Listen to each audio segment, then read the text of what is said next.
It all started when my husband Ryan and I started drifting apart. We'd been married for 10 years and life had gotten predictable. At first, it didn't seem like a big deal. We were both busy with work, the kids, and managing the house. But then it became clear that something was missing. We were no longer the couple that laughed together late at night or spent weekends exploring new things. The excitement faded, and the daily grind took over. I guess I didn't notice it at first, but looking back, I see now that I began to feel neglected, like I wasn't seen anymore. It wasn't that Ryan was a bad husband, he was a good man, a great father, but we'd fallen into this routine where we took each other for granted. The little things that used to matter, the small gestures of affection, disappeared. We were just there, going through the motions. That's when Ben, Ryan's brother, started showing me attention. I'd known Ben for years, of course. He was always around for family gatherings or to help Ryan with things. He was the opposite of Ryan in so many ways. Where Ryan was calm and steady, Ben was spontaneous, always cracking jokes, always getting me to smile when I didn't feel like it. At first, I didn't think much of it. It was harmless, right? Just small talk and a little flirtation. But over time, those small interactions started to mean something more. I would look forward to seeing Ben at family events or even just running into him at the store. He made me feel special, seen in a way I hadn't felt in so long. Then, one night, after a few too many drinks at a family barbecue, things crossed a line. The conversation turned flirtatious, and before I knew it, we were alone in a quiet corner of the yard. I felt guilty immediately, but part of me couldn't stop. There was this pull, like I was finally waking up from a long, dull sleep. It was exciting. It was wrong, but it made me feel alive again, and in that moment I didn't care about the consequences. I knew I had crossed a line that I couldn't uncross, but I justified it by telling myself that I deserved this. I deserved to feel wanted. The next day, the guilt hit me hard. I kept replaying it in my mind, trying to convince myself that it was just a one-time mistake. But deep down, I knew it wasn't just about that one night. I knew I was making a mistake that would change everything. I was betraying not just Ryan, but myself. I had gone down a path I couldn't return from, and I couldn't stop wondering how I'd let things get so far. The affair with Ben continued, and I started lying to Ryan more and more. At first, it was just the small lies saying I was staying late at work, or that I had a girls' night out. I'd leave the house with a smile, but inside I was terrified. I knew what I was doing was wrong, but every time I looked into Ben's eyes, I felt like he understood me in a way Ryan didn't.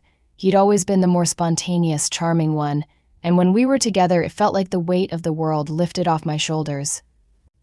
It wasn't just about physical attraction, it was emotional too. We'd talk for hours about anything and everything. There was a connection that I hadn't felt in years. With Ryan, we barely spoke anymore. The conversations we had felt more like routine check-ins. How was work? What was for dinner? And did the kids finish their homework?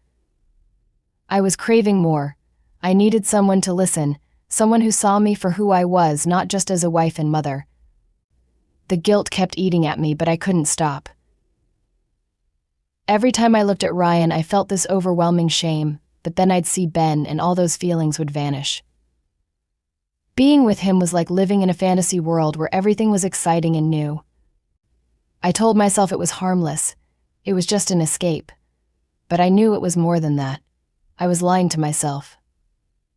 I was lying to myself. I was lying to everyone, especially Ryan. I tried to convince myself that I wasn't doing anything wrong, that it was Ryan who wasn't paying attention to me. But deep down, I knew it was both of us. We'd let things slide. I had become so desperate for validation that I'd fallen into the arms of someone else. I'd come up with excuses to meet Ben, making up reasons why I needed to get away. I'd say I was running errands or meeting a friend, but in reality I was meeting him in secret. It started off as a few stolen moments, but as time went on, those moments turned into hours. I was addicted to the feeling of being wanted, of being seen. It was like I couldn't get enough. Every time we were together, I felt this rush of emotions: guilt, excitement, fear, and desire. And for a while, those feelings were enough to drown out the reality of what I was doing. But I knew deep down that I was digging myself into a hole I couldn't get out of. I could feel the weight of the lies pressing down on me, but I just couldn't stop. I was trapped in a cycle of betrayal, and every time I looked up at Ryan, I knew that what I was doing could destroy everything. But the more I saw Ben, the harder it became to stop. Then, one night, Ryan came home early. He'd been working late a lot recently, so when I heard the door open, I didn't expect it. I was in the living room with Ben, and we'd just been laughing about something silly. It felt like one of those innocent, carefree moments, but the second I heard Ryan's footsteps, my heart dropped into my stomach. I froze, my blood running cold. Ben looked at me, his face instantly changing from playful to serious. There was no time to hide or make up an excuse. Ryan walked into the room and stood there for a moment, just staring at us. His eyes flickered between Ben and me, and then to the empty space between us. I could feel the tension in the air, thick and suffocating. My mouth went dry, and I could barely breathe. I didn't know what to say. I wanted to explain, to apologize, but the words wouldn't come. Ryan didn't yell. He didn't scream. He didn't even ask questions. Instead, he just stood there, looking at me with this look of disbelief, like he couldn't comprehend what was happening. I couldn't even meet his eyes. I felt so ashamed, so disgusted with myself, that I wanted to sink into the floor and disappear. How had I let it go this far?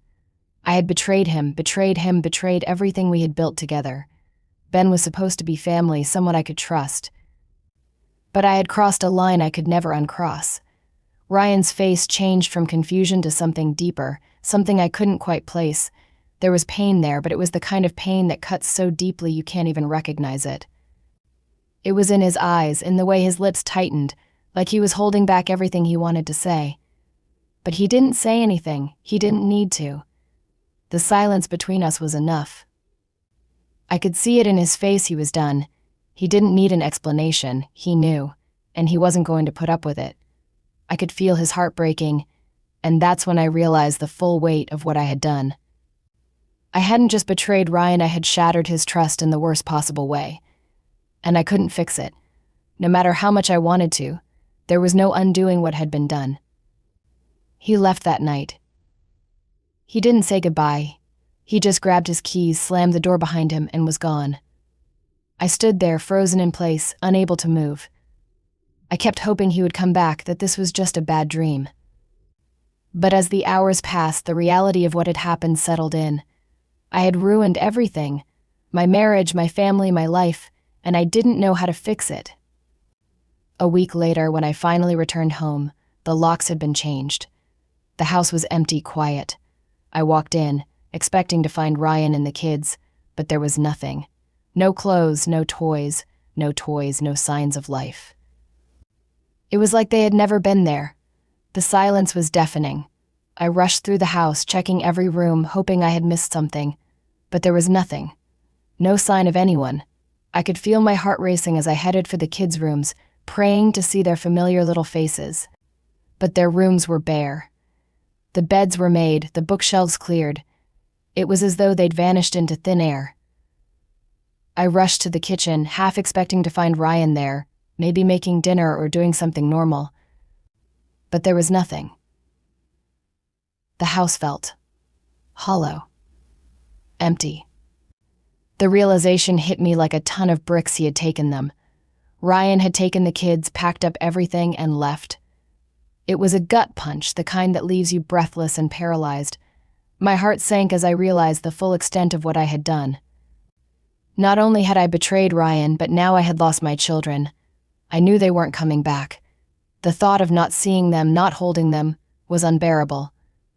The pain I felt in that moment was like nothing I had ever experienced. I had destroyed the most important thing in my life, the family I had built. And for what? A brief, selfish escape from a life that had grown stale? I stood there, frozen, trying to process everything. My mind raced, running through all the possibilities. Could I fix this? Could I make it right? But deep down, I knew it wasn't possible. I had crossed too many lines, broken too many promises. Ryan had made his decision, and it wasn't just about the affair anymore. It was about the trust I had shattered, the family I had torn apart. There was no going back, no matter how much I wanted to. I walked around the house, touching things that used to feel so familiar, photos, toys, the things that made this place a home. but now it felt like a stranger's house. Nothing was the same. The reality of what I had lost hit me harder than anything I had ever felt before. The house was silent, and I was alone. I knew that Ryan and the kids were gone for good, and I couldn't blame them. I had driven them away with my actions, and now I had to live with the consequences. I had destroyed my family, and there was no coming back from that. The emptiness that filled the house was nothing compared to the emptiness in my heart. I had ruined everything, and now I had nothing left. I don't know what I expected when I cheated. Maybe I thought it would make me feel better, like I was reclaiming something I had lost, something I deserved, but it only left me hollow. Now I'm sitting here, alone, with no one to blame but myself. Ryan might never forgive me. And the worst part? I might not even forgive myself. I destroyed everything: my husband, my kids, my family. I kept telling myself it was just a mistake, just a moment of weakness. But that was a lie. It wasn't just a moment, it was months of lies, of betrayal, of choosing something selfish over everything I had built. I didn't know how to fix it. I didn't know how to make it right. The truth is, I don't know where Ryan and the kids are. They could be across town, or they could be halfway across the country. I don't know. Ryan didn't leave a note. He didn't say anything when he left. He just took the kids and disappeared. And as much as I want to find them, as much as I want to beg for forgiveness, I know that I can't. I can't undo what I've done. I can't take back the hurt, the lies, the broken trust. I can't pretend like it didn't happen. I can't change the fact that I chose someone else over my family, over the man who had loved me for years. I sit here thinking about everything I've lost, everything I took for granted. I think about Ryan and how I destroyed his trust in me, how I tore apart everything he believed in. I think about my kids and how I failed them as a mother. How can I ever make up for what I've done? How can I explain to them why I wasn't there when they needed me most? I don't know if they'll ever understand, and that breaks my heart in ways I can't put into words.